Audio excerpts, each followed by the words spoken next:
अबे दे दहिया में गरम कलसी राजा जी एगो घरे लगावा दीना एसी राजा जी चबा चपला रहिया दीना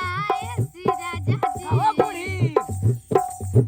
तू दयावा तारा मार के देसी राजा जी एगो घरे लगावा दीना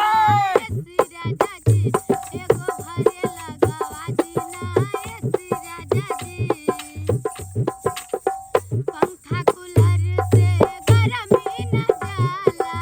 सारा मेकअप हमर सही झुराला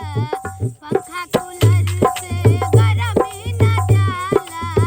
सारा मेकअप हमर सही झुराला कबो गलती से लइहा न परेसी राजा जी एगो घरे लगावा दीना एसी राजा जी एगो घरे लगावा दीना एसी राजा जी एगो घरे लगावा दीना एसी राजा जी आता ये सिया चाहिए का काहे पंखा से ना कम चली गर्मी नहीं देखत बाटा आई हो माइला हर घड़ी कहाँ बतियावेला फोन पर एसी मिलेला राजा लेला न लोन पर हर घड़ी कहाँ बतियावेला फोन पर एसी मिलेला राजा लेला न लोन पर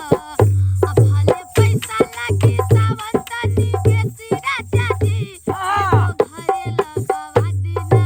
एसी राजा जी एगो घरे लगावा दीना एसी राजा जी एगो घरे लगावा दीना एसी राजा जी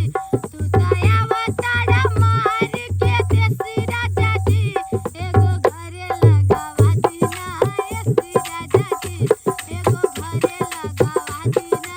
एसी राजा जी कौन एसी लगवा दी हो